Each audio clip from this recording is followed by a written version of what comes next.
Yo, what's up everybody? My name is Danger Doug. Thank you so much for tuning into this one. Oh my god. Have you ever had one of those days where you're just basically like, oh my god, I feel it coming on. The sore throat is just there. The vocal cords are getting all scratched up and my voice is just gonna be gone. And oh, by the way, today is a stream day. What am I gonna do?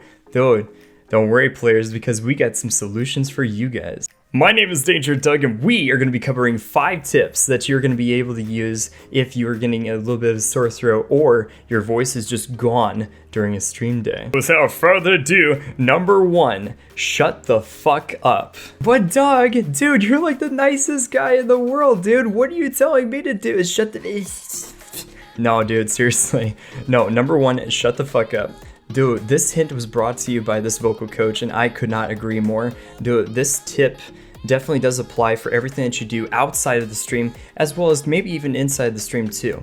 Your vocal cords are basically like a temple that basically is there as like sacred territory. You don't want to mess with it at all. Your vocal cords are absolutely 100% necessary to conducting a really good show and a really good stream. If you are going to have a really good set, you gotta make sure that all of this is healed up and very much intact. And the best way to do that is to shut the fuck up.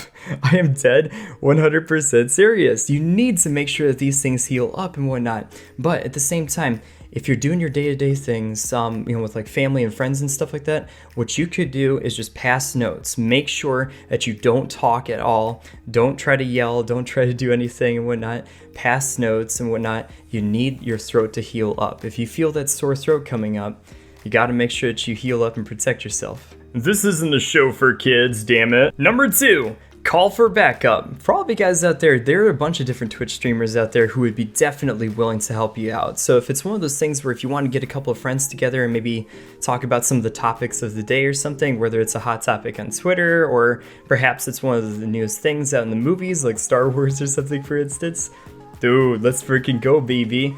No, it's one of those things where you can call them into like an in-game chat or into like a Discord chat, and if anything, let them do the talking. Let them fill in that kind of gap here and there in your streams where you get a little bit of dead air and whatnot.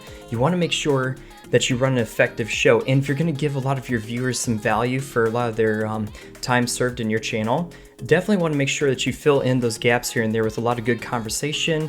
Make sure that they feel welcomed, and if it's anything, it's one of those things where if your voice is kind of shot for the day, hey, guess what? Invite some friends over and whatnot. Let them do the talking. That's tip number 2. Call some friends up and have them give you the tea, damn it. Number 3. Body language. For all of you guys out there, if you want to work on some of the nonverbal cues that you want to kind of present to your audience, it's one of those things that I absolutely highly recommend, especially for just chatting streamers, because a lot of times when you're just kind of talking with your community and whatnot, you can just kind of sit there and be like, oh yeah, hi, what's up? Yeah, we'll play a game eventually. Nice to see ya.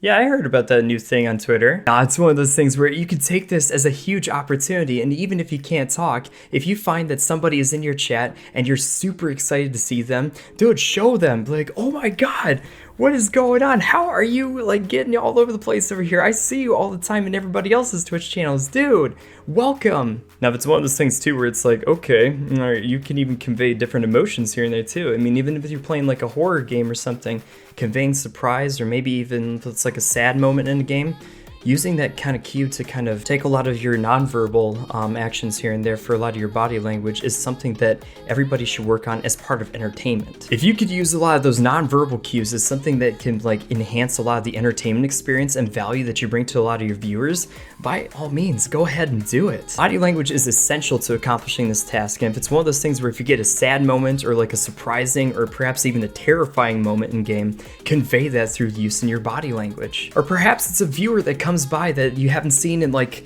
forever. Convey excitement, like, holy crap, dude, I haven't seen you in months. Welcome back. Now, just conveying a lot of different emotions here and there, even with the use of hands or facial gestures and whatnot, definitely gets a lot of more of a connection with your viewers here and there too. So if you want to use those, definitely take full advantage of that one. Number 4, when in doubt, type it out.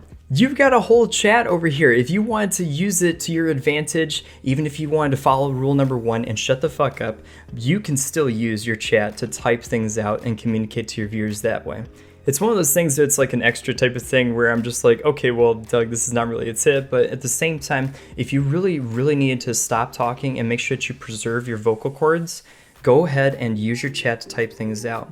And if anything, if you're following rule number 2, where you're bringing a lot of friends into the conversations, you can also use a couple of different things like sound commands and a couple of other different things to kind of liven things up a little bit. So that is rule number 4 for all these ones, is make sure that you utilize chat if you cannot talk. It's one of the biggest things. It's like a little tidbit that a lot of us kind of miss here and there too, but at the same time, if you really don't have to talk because you want to preserve everything over here in your throat, make sure that you type it out.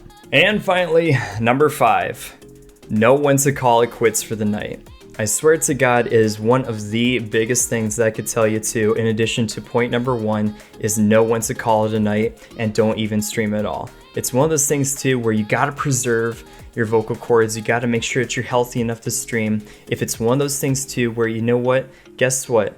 I gotta go lay down, I gotta sip tea, I gotta go watch reruns on Netflix or Disney Plus or something like that, just to make sure that I take it easy and just absolutely give myself a little bit of a break. Your viewership will definitely forgive you. A lot of those people out there, we understand. We know exactly what you're going through. Don't stress yourself out about it. If you have to call off a stream for like one night, nobody is going to think anything above it. Make sure you take care of yourselves, guys. I know it's getting cold outside with it being winter and everything else too. So anyways, I hope these tips have been super helpful for you guys. Don't forget to leave a subscribe and also hit the bell for notifications. Was there anything I missed? Dude, leave a comment down in the comments below, and let's see what we got going on for some conversation, and I will see you soon in the next video. Bye bye!